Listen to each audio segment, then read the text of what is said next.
to lesson number 4 of Unit 3 for Piano Video Lessons Year 1. This is video number 36 on YouTube, and you can click here at the info card to join us at PianoVideoLessons.com.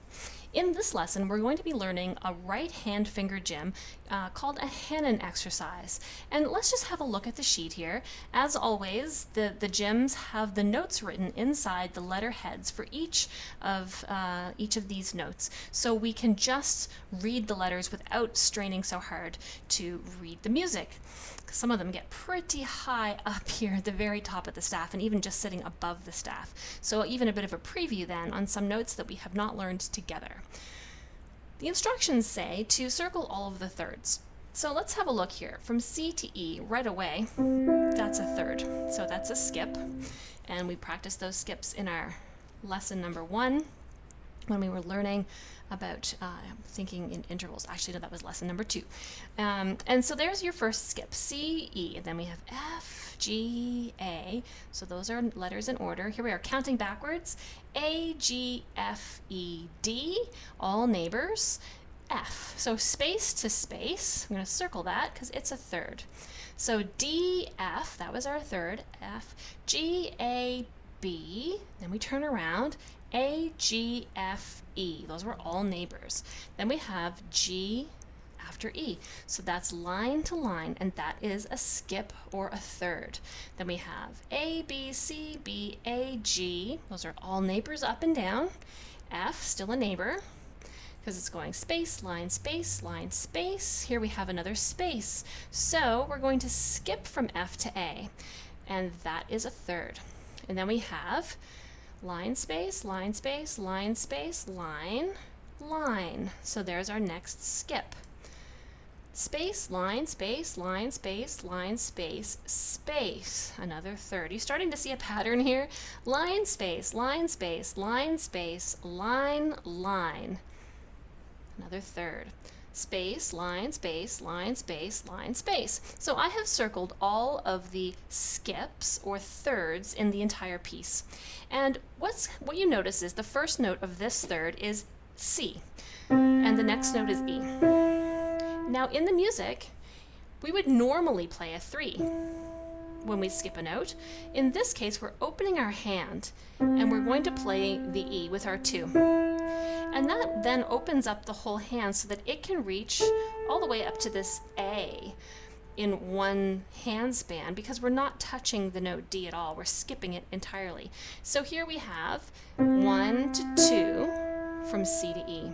Now if we go to the next circle, we can place our thumb on D, and we're going to have 1 to F. So D to F. We're going to use the same fingering that we did in the first group. So we're going to use our 1 to our 2, and that's going to mean that we can reach all the way up to B in this group position. Let's go to the next line. Move your hand, put your thumb on E, and open your 2 up to G. Let's do the next one. Thumb on F, open your 2 up to A. Moving to the next one. Thumb on G, open your 2 up to B. Then we have thumb on A, open your 2 up to C. Then we have thumb on B, open your 2 up to D. Now the rest of this exercise, as we noticed, is just moving from neighbor to neighbor to neighbor, going up and down the fingers. So I'm going to play the first 2 measures of this for you. It's going to go C, E, F, G, A, G, F, E. So I said the letters going up and then down, beginning on C, and this one started with a skip. So now when I get to this last E, so here I went up, and then I stopped here at the bar line. And of course I wouldn't wait this long, but I'm thinking and talking right now. The next note is no longer a skip. So I was back here with my thumb on C, but now that I've just played this E, I'm ready to play the next part. And you remember it starts on D, so I'm just going to close my thumb in and then open again so that my 2 is on F. So taking this from the beginning, I'm going to have C, open, neighbor, neighbor, all the way up and back down. Now close and open, all the way up and back down. Now I'm on my 2 on F. My next note is E, so I'm going to close and open and walk up. Then close, open to the third. Here we have neighbor, neighbor, neighbor, neighbor, neighbor, skip. Neighbor, neighbor. So here I come down to have a neighbor, here I close, to have a skip, I open, and I'm almost done. And now I'm going to close and open, and I'm almost done. F, E, D, C, 2, 3, 4.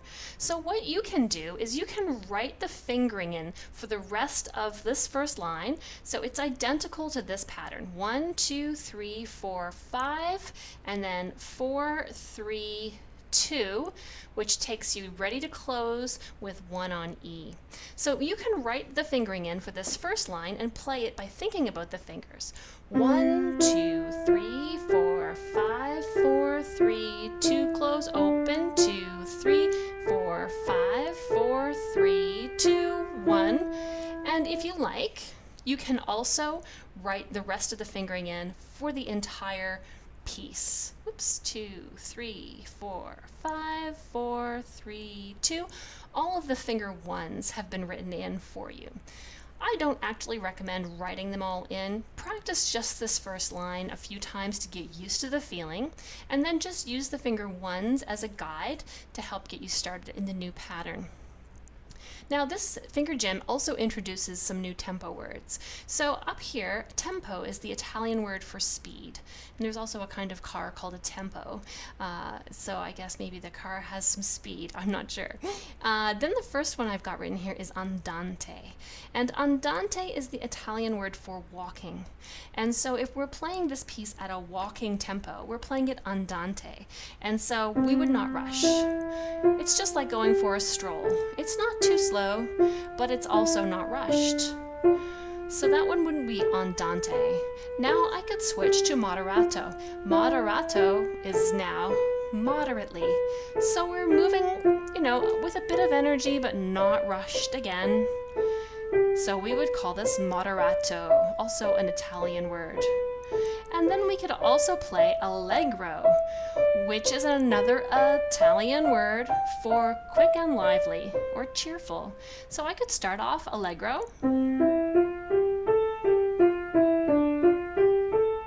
I could switch to moderato. And I could switch to andante. No rush, just walking. I do recommend that you play the entire piece at one tempo instead of changing in the middle of the exercise.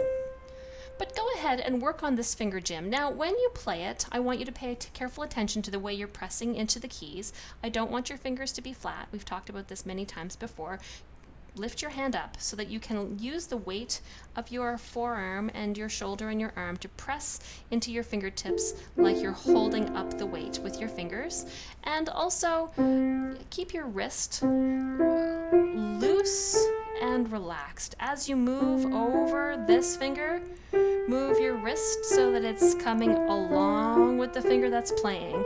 If you watched my elbow, you would see that my elbow is moving along with my hand as well. So it keeps everything lined up and stops tension from developing in the wrist. If you keep things very rigid, you will have tension. If you let them relax, you will have less tension and it will be way more comfortable. All right, so that's the end of this lesson. Join me in the next lesson where we're going to learn the concept of the fourth, and we're also going to learn a piece called the gondola.